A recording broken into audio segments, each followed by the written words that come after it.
En las tierras de Egipto, en una época en la que el hambre azotaba a las naciones, un hombre llamado José gobernaba con sabiduría y justicia. Su historia era asombrosa. Vendido como esclavo por sus propios hermanos, luego encarcelado por una injusta acusación y finalmente exaltado como el segundo al mando de todo Egipto, solo por debajo del faraón. Gracias a su don de interpretar sueños y a la dirección de Dios, José predijo 7 años de abundancia seguidos por 7 años de hambruna. Bajo su liderazgo, Egipto almacenó alimentos, convirtiéndose en el sostén de muchas naciones, incluida su propia familia, los descendientes de Abraham. José no solo rescató a Egipto de la calamidad, sino que también restauró la relación con sus hermanos, quienes, sin saberlo, fueron a Egipto en busca de alimento. Cuando José se rebeló ante ellos, su familia fue reunida en la tierra de Gosén, donde vivirían bajo su protección. José, elevado a tal posición por la mano de Dios, se casó con Asenat, hija de Potifera, sacerdote de On.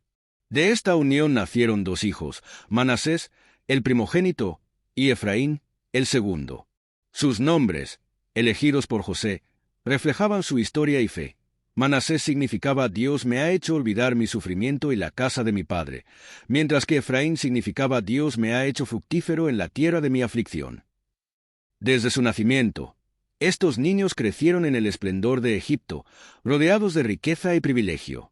Sin embargo, su verdadera herencia no estaba en el oro de Egipto, sino en la promesa hecha a su bisabuelo Abraham, su abuelo Isaac y su padre Jacob. Aunque criados en un ambiente extranjero, su destino estaba ligado a la gran historia del pueblo de Dios. Cuando Jacob, el patriarca de Israel, supo que su hijo José aún vivía, el anciano patriarca viajó a Egipto. Allí, en sus últimos días, hizo algo que cambiaría la historia de sus nietos. José llevó a Manasés y a Efraín ante su padre para que los bendijera. Como era costumbre, la mayor bendición debía ser otorgada al primogénito, Manasés. José posicionó a su hijo mayor a la derecha de Jacob y a Efraín a su izquierda.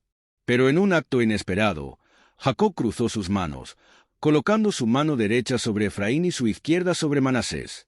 José intentó corregir a su padre, pensando que se había equivocado debido a su avanzada edad, pero Jacob respondió con determinación: «Lo sé, hijo mío, lo sé. También él llegará a ser un pueblo, y también será grande. Pero su hermano menor será más grande que él, y su descendencia formará multitud de naciones».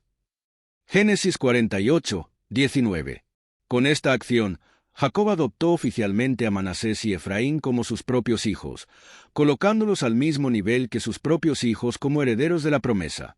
Así, los 2 nietos de Jacob fueron elevados a la categoría de tribus de Israel, un honor sin precedentes.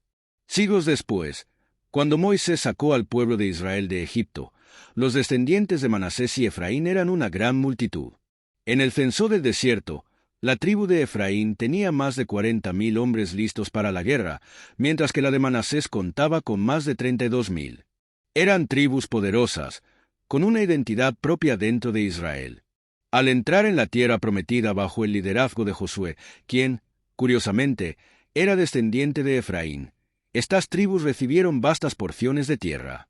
Manasés fue bendecido con territorios a ambos lados del Jordán, siendo la única tribu que tenía tierras tanto en el oriente como en el occidente del río. Efraín, por su parte, recibió una tierra fértil en el corazón de Canaán, convirtiéndose en una de las tribus más influyentes. Con el tiempo, Efraín se convirtió en la tribu dominante del reino del norte de Israel. Su importancia fue tal que, en muchas partes de la Biblia, el nombre Efraín se usa para referirse a todo el reino del norte. Sin embargo, su prosperidad también los llevó a la arrogancia y la idolatría. La tribu de Manasés, aunque poderosa, también tuvo momentos de alejamiento y reconciliación con Dios. Los profetas como Oseas y Jeremías advirtieron a la tribu de Efraín sobre su pecado, diciéndoles que su orgullo y abandono de Dios los llevaría a la ruina. Eventualmente, el reino del norte fue destruido por Asiria en el año 722 a.C., y muchos de las tribus, incluyendo Efraín y Manasés, fueron llevados al exilio, perdiéndose en la historia. La desaparición de las tribus del reino del norte ha sido uno de los mayores misterios bíblicos.